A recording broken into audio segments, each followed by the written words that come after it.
Hiya, crafty folks. Amy here with Amy's Wares, and today I'm going to make a friendship card with a fabulous bright rainbow and this new stencil from A Colorful Life Designs. So I'm going to pull out a bunch of colors here. I'm going to see if I can read them. Samba. I don't remember what that one is. Yeah, I don't know. I'll try and figure it out and link them below. If I forget, let me know, because I probably will forget. I have this My Favorite Things stamp, which shamefully I don't think I had ever used prior to this, and I'm sure it's discontinued. But here's a photo of the finished card to show you where we're headed. It's bright, beautiful rainbow and this hand wreath stencil. So this, you can use my coupon AmyFan10 at checkout. You can actually use my coupon for anything in the shop other than the Master Creator bundles, but that includes any stamps or bling or anything else that you would like to get. You can save with my coupon code. So be sure to check out all of the stencils in the shop for July. There's so many cool ones, lots of different themes, something to suit everybody. But you can see here, I'm starting off kind of slow. I will speed it up as to not keep you here all day, but I wanted to show you I'm being careful, trying not to come at it like a lumberjack and lifting all these little fingers up. But you could offset this by using some pixie spray. I was just being lazy. But as you can see by working on this rainbow, I'm starting with the yellow.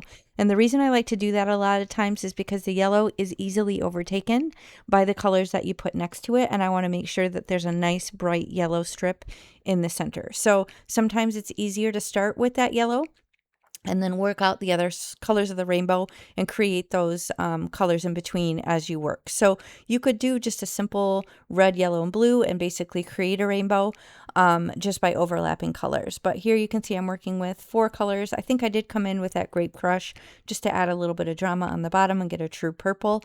But I'm wanting to go heavy-handed, nice, rich, saturated colors because I want this to be a bright and bold, true rainbow.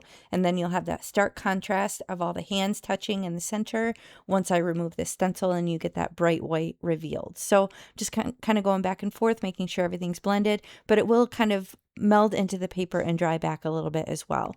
So I did cut it down with this Deckled edge die,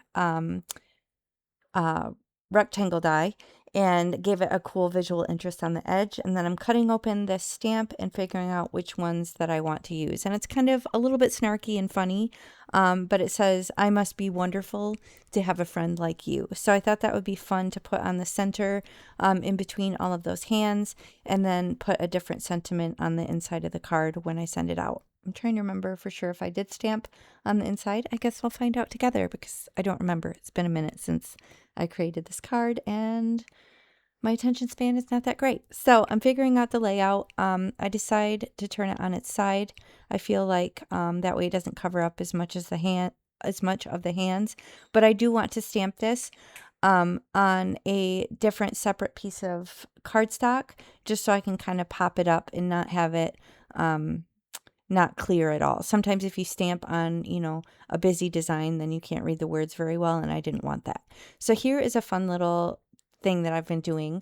I don't have the time or energy to create like a little matte layer, but sometimes I like to have a little bit of color or visual interest rather than just like a chunk of white cardstock. So this is a fun thing to do, to just dip the edge into your ink pads that you used, and you can get just the tiniest little strip of color. So it kind of looks like there's a border, but it also gives it separation from the background. I put down some bling, popped it up a little bit with some 1mm thick foam tape. I used the new Moonshine Bling, and we'll find out here if I put something in the middle. Nope, I don't think I put anything on the inside. So I'm just going to stamp it with my custom stamp on the back, and that's going to finish the card. So be sure to check out the rest of the July release. Loads of amazing stencils, and I'll catch you next time. Bye.